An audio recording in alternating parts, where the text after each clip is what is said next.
Hi, പവിത്ര സീരിയലിൻ്റെ വരാൻ പോകുന്ന കുറച്ച് എപ്പിസോഡ്സിനെ കുറിച്ചാണ് നമ്മളിന്ന് സംസാരിക്കാൻ പോകുന്നത്. സാധാരണ ഈ പവിത്ര സീരിയലിൻ്റെ തന്നെ തമിഴും മലയാളവും ഉണ്ട്. തമിഴിൽ കുറച്ച് സ്ലോ ആയിട്ടും മലയാളത്തിൽ കുറച്ച് ഫാസ്റ്റ് ആയിട്ടാണ് പോകുന്നത്. നമുക്ക് സീരിയൽ കാണുമ്പോൾ മനസ്സിലാവും. അത് മാത്രമല്ല, ഈ ഒരു സീരിയലിൻ്റെ പ്രത്യേകത ഏകദേശമൊക്കെ സെയിം തന്നെയാണ്. നിങ്ങൾക്കത് കാണുമ്പോൾ മനസ്സിലാവും. ചെറിയ ചില വ്യത്യാസങ്ങൾ മാത്രമേ തമിഴ് വരുന്നുള്ളൂ. അത് ചിലപ്പോൾ അവർ ലാംഗ്വേജിൻ്റെയോ അതിൻ്റെയൊക്കെ ആയിരിക്കാം. എന്ത് തന്നെ ആയിരുന്നാലും കഥയൊക്കെ ഏകദേശം സെയിം തന്നെയാണ്. അപ്പോൾ രസകരമായിട്ടുള്ള എപ്പിസോഡ്സാണ് ഇപ്പോൾ പോയിക്കൊണ്ടിരിക്കുന്നത്. ഇനി നമുക്ക് എന്തൊക്കെയാണ് സംഭവിക്കാൻ പോകുന്നതെന്ന് നോക്കാം.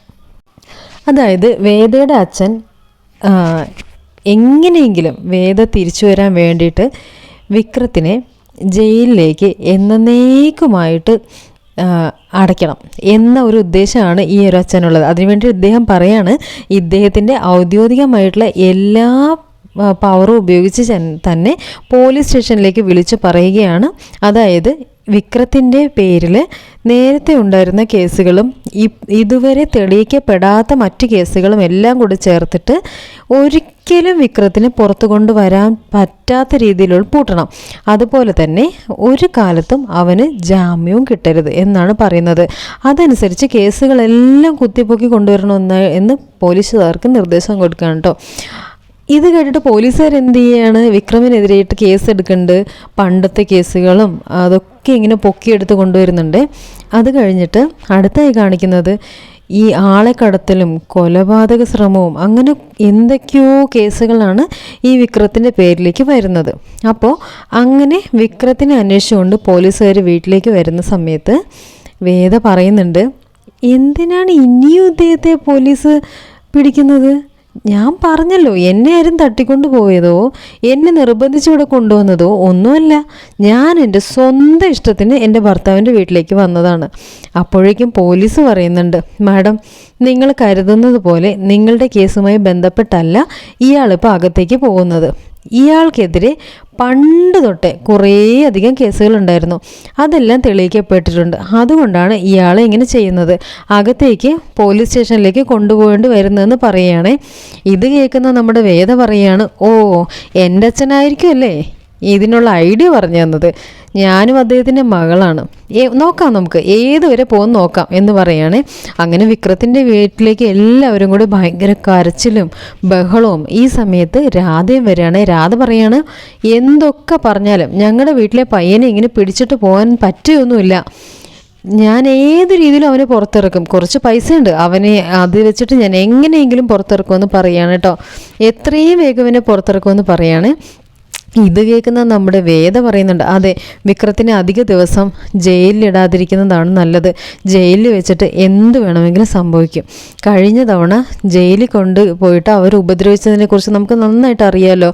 അതുകൊണ്ട് തന്നെ നമുക്ക് എന്തും കരുതിയിരിക്കണം. ഞാനും എൻ്റെ ഭർത്താവിനെ ജയിലിൽ നിന്ന് പുറത്തിറക്കാനായിട്ട് ഏതറ്റം വരെയും പോയിരിക്കും എന്ന് വേദയും പറയുകയാണ്. അങ്ങനെ വിക്രത്തിൻ്റെ അമ്മയാണെങ്കിലോ ആകെ വിഷമിക്കുകയാണ്. എന്നിട്ട് പറയുകയാണ്, നീ ഒറ്റൊരുത്തിയാണ് ജയിലിൽ പോയി കിടക്കുന്നത്. ഒറ്റൊരുത്തി കാരണമാണ് ജയിലിൽ പോയി കിടക്കുന്നത്. വിക്രത്തിന് ഒരു കയ്യബദ്ധം പറ്റി. ഒരിക്കൽ നിന്നെ സ്നേഹിച്ചത് കൊണ്ട്, നിന്നെ ഭാര്യയാക്കണമെന്ന് വിചാരിച്ചത് കൊണ്ട് വിക്രം അങ്ങനെ ചെയ്തു പോയത്. പറ്റിപ്പോയതാണ് ആ മനുഷ്യന്. ആ മനുഷ്യന് എത്ര തവണ നിന്നോട് ക്ഷമ ചോദിച്ചതാണ്. നീ വീട്ടിൽ പോയിരുന്നെങ്കിൽ ഇത്ര പ്രശ്നമൊന്നും വരില്ലായിരുന്നു എന്നൊക്കെ പറഞ്ഞുകൊണ്ട് നമ്മുടെ വേദയും ബ്ലെയിം ചെയ്യുന്നുണ്ട്. ഈ സമയത്ത് വേദ വിക്രത്തിൻ്റെ അമ്മയോട് പറയുന്നുണ്ട്, അമ്മ ഒന്നും കൊണ്ട് വിഷമിക്കേണ്ട, അമ്മയുടെ മകനെ ഏത് വിധേനയും ഞാൻ പുറത്തെത്തിക്കും എന്ന് പറയണേ. അങ്ങനെ ആദിത്യ നേരെ ചെയ്യുന്നത് വേദയുടെ അച്ഛൻ്റെ അടുത്തേക്കാണ്. അച്ഛൻ്റെ ക്യാബിനിലേക്ക് ചെയ്യുന്നില്ലെന്ന സമയത്ത് അച്ഛൻ ചോദിക്കുകയാണ്, നീ എന്തിനാണ് എൻ്റെ ക്യാബിനിലേക്ക് വന്നിരിക്കുന്നത്? ഇവിടെയൊന്നും അന്യർക്ക് പ്രവേശനമില്ല എന്നറിയില്ലേ? അപ്പോഴേക്കും വേദ പറയുന്നുണ്ട്, അന്യർക്ക് പ്രവേശനമില്ല എന്നുള്ളത് എനിക്ക് നന്നായിട്ട് അറിയാം. എന്നിട്ട് ആരും തടയാതിരുന്നത് ഞാൻ താങ്കളുടെ മകളാണെന്നുള്ളത് കൊണ്ടാണ്. അത് മറ്റുള്ളവർക്ക് അറിയാവുന്നത് കൊണ്ടാണ്. എന്താ അച്ഛൻ ഇതൊക്കെ? അച്ഛൻ്റെ വൈരാഗ്യവും ഈ കാര്യങ്ങളൊക്കെ കൊണ്ടല്ലേ വിക്രത്തിനെ ഇങ്ങനെ ജയിലിലേക്ക് കൊണ്ടുപോകാൻ തീരുമാനിച്ചത്. എങ്ങനെയെങ്കിലും അച്ഛൻ വിക്രത്തെ പുറത്ത് കൊണ്ടുവന്നേ പറ്റുള്ളൂ. എനിക്ക് എങ്ങനെയും വിക്രത്തെ കൊണ്ടുവന്നേ പറ്റൂ. പിന്നെ എനിക്കതല്ലേ ജോലി. എൻ്റെ മകളാണ് നീ.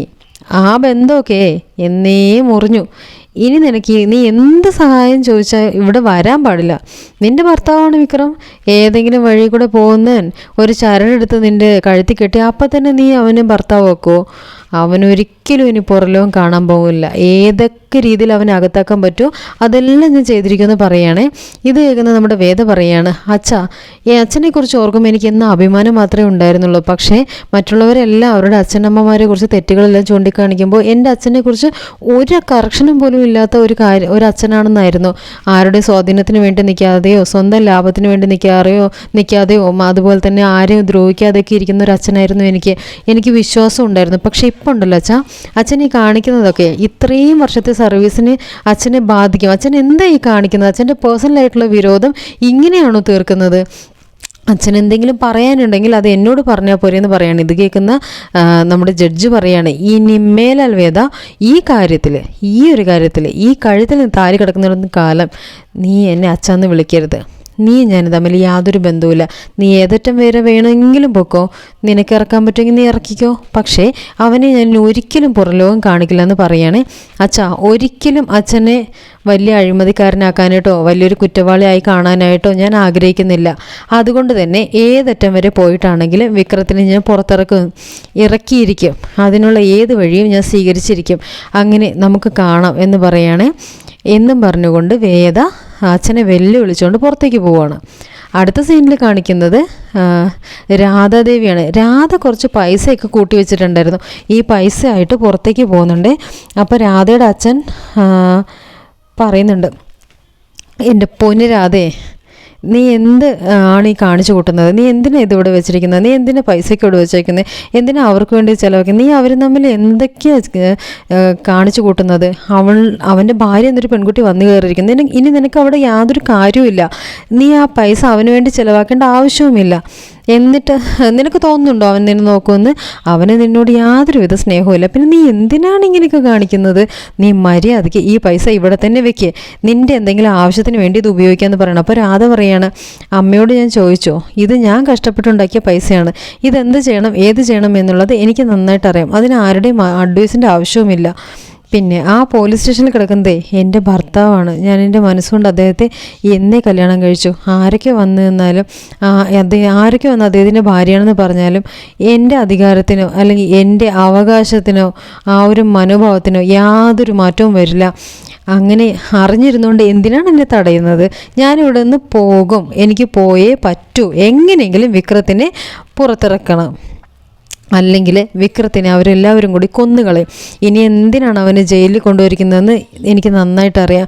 അവനെ കൊല്ലാൻ വേണ്ടിയിട്ട് തന്നെയാണ് അവനെ കാണുക. എനിക്ക് പൈസയുടെ ആവശ്യമുണ്ട്. അമ്മ മാറി നിൽക്കുന്നു പറയണം. അപ്പം അമ്മ പറയാണ്, നീ എന്തൊക്കെ പറഞ്ഞാലും ഞാൻ നിന്നെ വിടില്ല.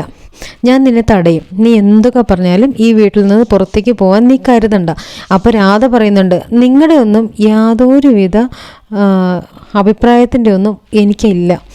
എനിക്ക് തോന്നുന്നത് പോലെ ജീവിക്കും. നിങ്ങൾ മാറി നിൽക്കുമെന്ന് പറയുകയാണേ. അങ്ങനെ രാധയും അമ്മയും തമ്മിൽ പിടിവലി ആവുകയാണ് കേട്ടോ. അങ്ങനെയാണെങ്കിൽ അമ്മ അടുത്തിരുന്നൊരു മണ്ണെണ്ണ ക്യാനെടുത്ത് കുറച്ച് മണ്ണെണ്ണ എടുത്ത് തല വഴി കോരി ഒഴിക്കുകയാണ്. ചില സാഹചര്യങ്ങൾക്കൊക്കെ ഈ കഥയിൽ വ്യത്യാസം വരാം. കാര്യം തമിഴിലും മലയാളത്തിലും വ്യത്യാസമുണ്ട്. ചെറിയ മാറ്റങ്ങളേ ഉള്ളൂ. ഇതേ സിറ്റുവേഷൻ തന്നെയായിരിക്കും, പക്ഷേ വേറെ രീതിയിൽ ചിലതൊക്കെ വന്നിരിക്കാം. അപ്പോൾ രാധ ചോദിക്കണം, അമ്മയ്ക്ക് എന്താ വല്ല പ്രാന്തുണ്ടോ? ഈ പൈസ ഇവിടെ വെച്ചേക്കണം മര്യാദയ്ക്ക്. ഈ പൈസ ഇവിടെ നിന്ന് പുറത്ത് പോയാൽ അപ്പം തന്നെ ഞാനിത് കത്തിക്കുമെന്ന് പറയണം. അപ്പോൾ രാധ അവിടെ ഇരുന്നുകൊണ്ട് തീപ്പെട്ടി എടുത്ത് പറയണം, അമ്മ എന്തായാലും കത്തിക്കാനല്ലേ ഉദ്ദേശിച്ചത്? കൊള്ളി വെക്കുന്നത് കുറച്ച് കാശിൻ്റെ ആവശ്യമുണ്ട്, അത് കുറഞ്ഞു കിട്ടി എന്ന് പറഞ്ഞിട്ട് അമ്മ കത്തിച്ചോളുന്നുണ്ട്. തീപ്പെട്ടി എടുത്ത് അമ്മയുടെ കയ്യിലിട്ട് കൊടുക്കുകയാണ്. പൈസക്കല്ലേ കിടന്ന് ഇങ്ങനെ കാണിക്കുന്നത്? ശരി, ഈ പൈസ ഞാൻ എടുക്കുന്നില്ല, അമ്മ എന്താണെന്ന് വെച്ചാൽ ചെയ്തോ എന്ന് പറഞ്ഞിട്ട് അമ്മയുടെ കയ്യിലോട്ട് തന്നെ കൊടുത്തിട്ട് രാധങ്ങി ഇറങ്ങി പോവാണ്. ഈ സമയത്ത് വിക്രത്തിൻ്റെ ഫ്രണ്ട്സൊക്കെ രാധയെ വിളിച്ചിട്ട് ചോദിക്കുകയാണ്, നീ വക്കീലിനെ കണ്ടോ എന്താ എന്നൊക്കെ ചോദിക്കുന്നുണ്ട്. അപ്പോൾ രാധ പറയാണ്, അയ്യോ വക്കീലിനെ കാണാനായിട്ട് എനിക്ക് പറ്റിയില്ല. പിന്നെ നീ തന്ന പൈസയാണെങ്കിൽ അമ്മ മേടിച്ച് വയ്ക്കുകയും ചെയ്തു. ഞാനത് ആവശ്യത്തിന് കൊടുക്കുകയും ചെയ്തു. ഇനി എന്ത് ചെയ്യണമെന്നൊന്നും എനിക്കറിയില്ല. എൻ്റെ വണ്ടി ഉണ്ടല്ലോ, എൻ്റെ ഓട്ടോ, ഞാനത് കഷ്ടപ്പെട്ട് മേടിച്ചതാണല്ലോ. ആർക്കും അതിലോട്ട് അധികാരവും ഇല്ല. അത് പണയം വിൽക്കരുതെന്നൊന്നും ആരും പറഞ്ഞിട്ടില്ലല്ലോ. ഞാൻ എന്തായാലും ആ വണ്ടി വിൽക്കാൻ പോവുകയാണ്. ആ കിട്ടുന്ന പൈസ വെച്ചിട്ട് നമുക്ക് എങ്ങനെയെങ്കിലും കേസ് നടത്തി എങ്ങനെയെങ്കിലും ജീവിക്കാം, എങ്ങനെയെങ്കിലും വിക്രത്തെ പുറത്തെടുത്തേ പറ്റുള്ളൂ എന്ന് പറയണം. അപ്പോൾ ആ രീതിയിൽ രാധ മുമ്പോട്ട് പോവുകയാണ്. അപ്പോൾ നമ്മുടെ വിക്രത്തിൻ്റെ ഫ്രണ്ട്സ് പറയാണ്, ഒരു ദിവസം പോലും അവനെ ലോക്കപ്പിൽ ഇടരുത്. അവന് ജീവനോട് നമുക്ക് പിന്നെ കാണാൻ കിട്ടില്ല. അതുകൊണ്ട് തന്നെ അവനെ വേഗം പുറത്തിറക്കണം. അടുത്ത സീനിൽ കാണിക്കുന്ന നമ്മുടെ വേദയാണ്. അപ്പോൾ വേദ പോലീസ് സ്റ്റേഷനിലേക്ക് എത്തിയിരിക്കുകയാണ്. ഈ സമയത്ത് വേദ പോലീസുകാരോട് പറയുന്നുണ്ട്, നിങ്ങൾ ഈ കാണിച്ചു കൂട്ടുന്നതൊക്കെ എൻ്റെ അച്ഛൻ തന്ന ധൈര്യത്തിലല്ലേ. എനിക്ക് എങ്ങനെ വേണമെങ്കിലും എൻ്റെ ഭർത്താവിനെ പുറത്തിറക്കാനായിട്ട് ഏത് വഴി പോകണമെന്ന് നന്നായിട്ട് അറിയാം. ഞാൻ തീർച്ചയായിട്ടും അദ്ദേഹത്തെ പുറത്തെടുത്തിരിക്കും. അപ്പോൾ ഇത് കേൾക്കുന്ന വിക്രം പറയാണ്, എല്ലാ തവണയും ജയിലിൽ പോകുമ്പോഴും എനിക്ക് ചെറിയ രീതിയിൽ വിഷമം ഉണ്ടാവും. എൻ്റെ പൊന്നു സാറേ, ജയിലിൽ നിന്ന് പുറത്തേക്ക് വിടരുത്. എനിക്ക് പുറത്തിറങ്ങാൻ തീരെ താല്പര്യമില്ല. പിന്നെ അപ്പോൾ വേദ പറയുകയാണ്, വിക്രം നീ ഒന്നും കൊണ്ടും വിഷമിക്കേണ്ട, എങ്ങനെയെങ്കിലും ഞാൻ നിന്നെ പുറത്തെടുക്കുമെന്ന് പറയണം. അപ്പോൾ വിക്രം പറയണം, എൻ്റെ പൊന്നമ്മോ, നീ ഒരൊറ്റ കാരണമാണ് ഞാൻ ഇതിൻ്റെ ഉള്ളിൽ വന്ന് കിടന്നത്. ഇനിയിപ്പോൾ പുറത്തിറക്കുമെന്നോ, ദേവി ഏത് എൻ്റെ തലേന്ന് ഒന്ന് ഒഴിഞ്ഞു പോ എന്ന് പറയണ്ടേ. അങ്ങനെ വിക്രത്തിന് ലോക്കപ്പിലേക്ക് മാറ്റുകയാണ്. ഈ സമയത്ത് വേദ ഇനി എന്ത് ചെയ്യണമെന്ന് അറിയാതെ ആകെ വിഷമിച്ച് നിൽക്കുകയാണ്. അപ്പോൾ ആ സമയത്ത് വിക്രത്തിൻ്റെ കൂട്ടുകാരും അവിടെ എത്തിയിട്ടുണ്ട്.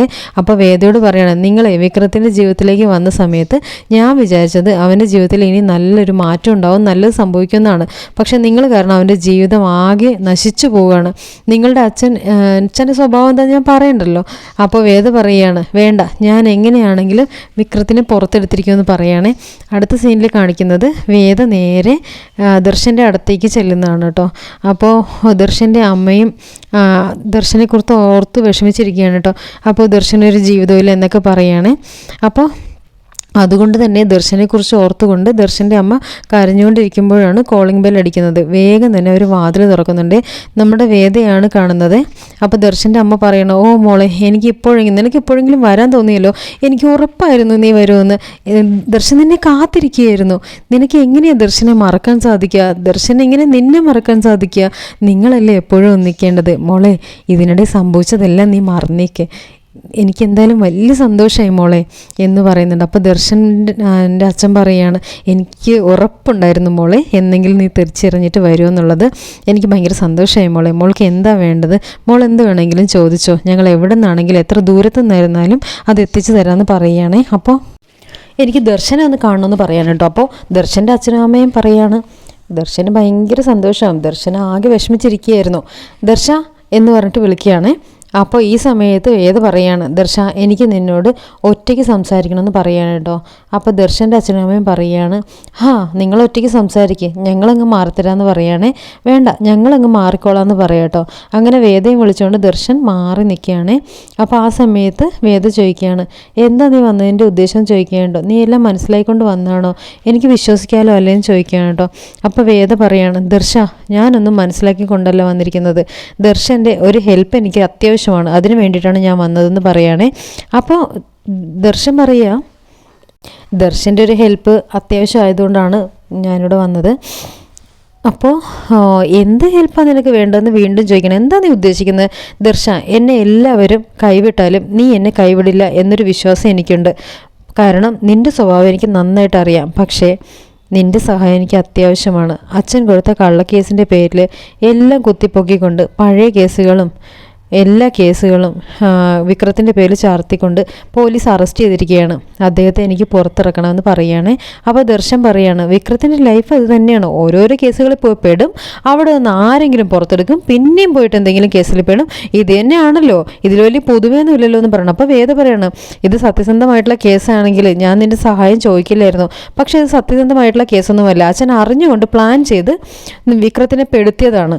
ഇവിടെ എന്നെ സഹായിക്കാൻ മറ്റാരുമില്ല. ഞാൻ അച്ഛനെ ചെന്ന് കണ്ടു, പക്ഷേ അച്ഛൻ എൻ്റെ നേരെ കൈമലർത്തി. അദ്ദേഹത്തിൻ്റെ മകളല്ല ഞാനെന്നാണ് അദ്ദേഹം പറയുന്നത്. എന്തോ ആയിക്കോട്ടെ, നീ എന്നെ സഹായിക്കുമെന്ന് ഞാൻ വിശ്വസിക്കുന്നുണ്ട് ദർശ. നീ എന്നെ സഹായിക്കില്ലേ ദർശ എന്ന് ചോദിക്കുകയാണ്. അവരെ എങ്ങനെയെങ്കിലും പുറത്തെടുക്കണമെന്ന് പറഞ്ഞു. അപ്പോൾ ദർശന് മനസ്സോടെ ദർശ ഇങ്ങനെ നിൽക്കുകയാണ്.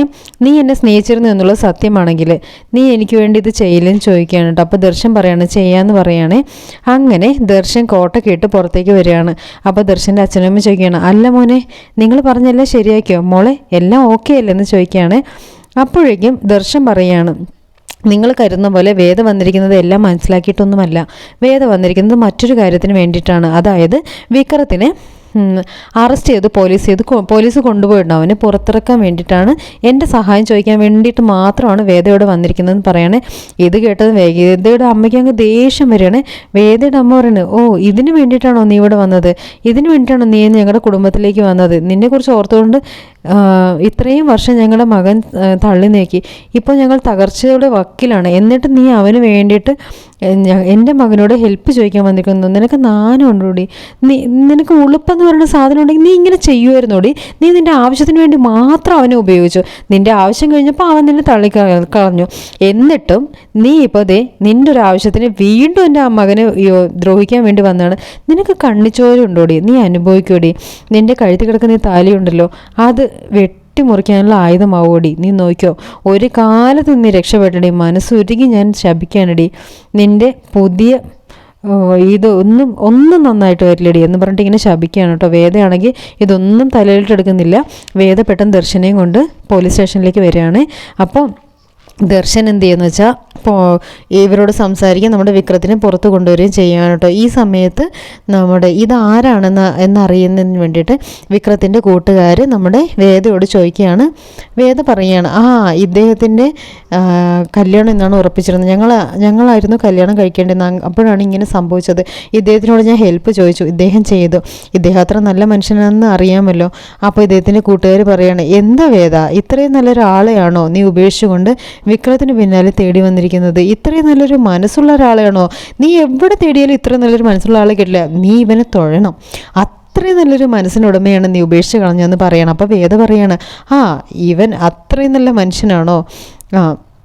വേദയ്ക്ക് വേണ്ടി ഞാൻ എന്തും ചെയ്യും, എല്ലാം ഞാൻ വേണ്ട ചെന്നാലും ഞാൻ വേദ എൻ്റെ മനസ്സിൽ നിന്ന് ഇറങ്ങിപ്പോയിട്ടില്ല. അതുകൊണ്ട് തന്നെ വേദ എന്തൊക്കെ സഹായം ചോദിച്ചാലും ഞാൻ ചെയ്യില്ല എന്ന് പറയാൻ എനിക്കിപ്പോഴും സാധിക്കില്ല വേദ എന്ന് പറയുകയാണേ. അപ്പോഴേക്കും വേദയ്ക്ക് ഒരു കൂസലൊന്നും ഇല്ലാത്ത മാതിരി വേദ ഇങ്ങനെ നടക്കണം. അങ്ങനെയാണ് ദർശൻ എന്ന് മാത്രമേ വേദ പറയുന്നില്ല. അല്ലാതെ വേദയ്ക്ക് ദർശനെക്കുറിച്ച് ഓർത്തിട്ടോ അങ്ങനെ പ്രത്യേകിച്ച് വിഷമങ്ങളോ കാര്യങ്ങളോ ഒന്നുമില്ല. അപ്പോൾ വിക്രം പുറത്തിറങ്ങുകയാണ്. അപ്പോൾ ഈ സമയത്ത് വിക്രത്തിൻ്റെ കൂട്ടുകാരൊക്കെ പറയുകയാണ്, എടാ നിന്നെ പുറത്തിറക്കാൻ കാരണമുണ്ടല്ലോ ഈ വേദയാണ്. ഈ വേദയുടെ അച്ഛൻ്റെ അടുത്ത് സംസാരിച്ചപ്പോൾ നടന്നില്ല. അവസാനം ദർശനം കൂടെ ചെന്ന് കണ്ട് വേദയോട് രീതിയിലാണ് നീ പുറത്തിറങ്ങിയിരിക്കുന്നത്. അപ്പോഴേക്കും വിക്രം പറയാണ്, ഞാൻ അകത്ത് പോകാൻ തന്നെ കാരണം ഇവളാണ്. എന്നിട്ട് ഇവൾ പുറത്തിറങ്ങിയിട്ട് വീണ്ടും പറയുന്നു, ഇവളില്ലായിരുന്നെങ്കിൽ എൻ്റെ ജീവിതത്തിൽ എനിക്കിങ്ങനൊരു അവസ്ഥ പോലും ഉണ്ടാവില്ലായിരുന്നു. ഇവൾ ഒറ്റൊരുത്തി കാരണമാണ് ഞാൻ അകത്ത് കിടന്നത്. എന്നിട്ടിപ്പോൾ ഇവളും നിങ്ങളും ബാക്കി എല്ലാവരും കൂടെ അവൾക്ക് പ്രൊമോഷൻ കൊടുക്കുന്നു. നിങ്ങളെന്ത് വർത്താനമാണ് ഈ പറയുന്നത്? എൻ്റെ തലയിൽ നിന്ന് നീ ഒന്ന് ഒഴിഞ്ഞു പോ ദർശൻ സാറേ, ഞാൻ നിങ്ങളുടെ കാല് പിടിക്കാം. ആ പെണ്ണിനെ കൂട്ടി ഒന്ന് പോയേ എന്ന് പറഞ്ഞിട്ട് ഭ്രാന്ത് പിടിച്ചിങ്ങനെ നടക്കുകയാണ് കേട്ടോ. ഇവളെയും കൂട്ടിട്ട് എവിടെയാണെന്ന് വെച്ചാൽ പോയിക്കോ, എനിക്ക് ഇത്തിരി സമാധാനം വേണം, എനിക്ക് ഇനി വന്ന് ജയിലിൽ കിടക്കാനൊന്നും വയ്യ, അതുകൊണ്ട് പറയുന്നതാണെന്ന് പറയുകയാണേ. അങ്ങനെ ദർശൻ ഇയാളോട് ഇതൊക്കെ പറയാം. ഈ സമയത്ത് വേദ വിക്രത്തിൻ്റെ അടുത്ത് വന്നിട്ട് ഇങ്ങനെ നിൽക്കുകയാണ്. അപ്പോൾ വിക്രം ചോദിക്കുകയാണ്, ഇനി എങ്ങോട്ടേക്കാ? തിരിച്ച് വീട്ടിലേക്ക് പോയിക്കൂടെ? ഇനി എൻ്റെ പിന്നാലെ നടക്കണോ എന്ന് ചോദിക്കുകയാണ് കേട്ടോ. അങ്ങനെ വിക്രം പോകുന്ന സ്ഥലത്തൊക്കെ വേദയും പോവുകയാണ്. അങ്ങനെ ഇത്രയും കാര്യങ്ങളൊക്കെ കാണിച്ചുകൊണ്ടാണ് ഈ ഒരു എപ്പിസോഡിൽ കാണിക്കുന്നത്. വളരെ രസകരമായിട്ടുള്ള എപ്പിസോഡാണ് ഇനി അടുത്ത് വരാൻ പോകുന്നത്. റിവ്യൂ എല്ലാവർക്കും ഇഷ്ടപ്പെട്ടെങ്കിൽ ചാനൽ സബ്സ്ക്രൈബ് ചെയ്യാനും ലൈക്ക് ചെയ്യാനും ഷെയർ ചെയ്യാനും മറക്കരുത്. കൂടെ ആ ബെൽ ബട്ടണും കൂടെ ഒന്ന് പ്രസ് ചെയ്തോ.